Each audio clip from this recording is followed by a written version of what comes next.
I don't want to sound ungrateful or the hubris of believing that I'm autochthonous, springing from the earth like some of the Greek gods. But um, I, I can't answer that easily. My family, there was not a lot of talk.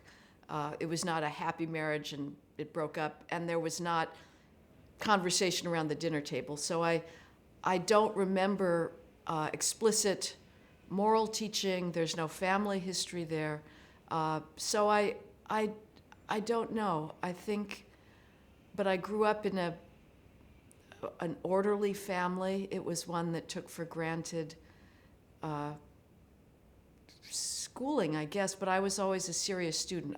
I never needed persuading to take my homework seriously first and foremost. So it's not as if I needed to be taught that.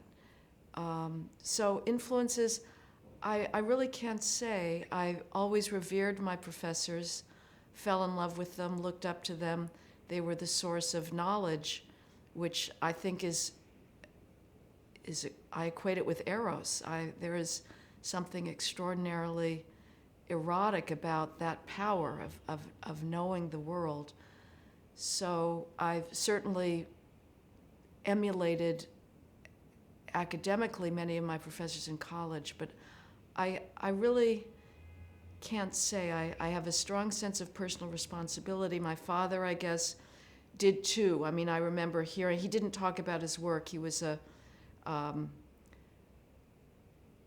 the trustee of a family fortune that came out of Chicago, and so he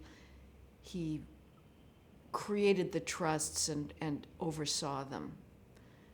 And I remember hearing him say that he would be up in the middle of the night worrying about making decisions, all the financial responsibility. So I guess that got conveyed by osmosis of a sense of responsibility, which I think personal responsibility is one of my primary values. But frankly, again, I was not a rebellious kid, so that didn't need to be beaten into me. It came kind of naturally, which I don't take any credit for then, because I think obviously people have genetic predispositions towards obedience versus rebellion, and I don't think I do not have a knee-jerk libertarian instinct, so.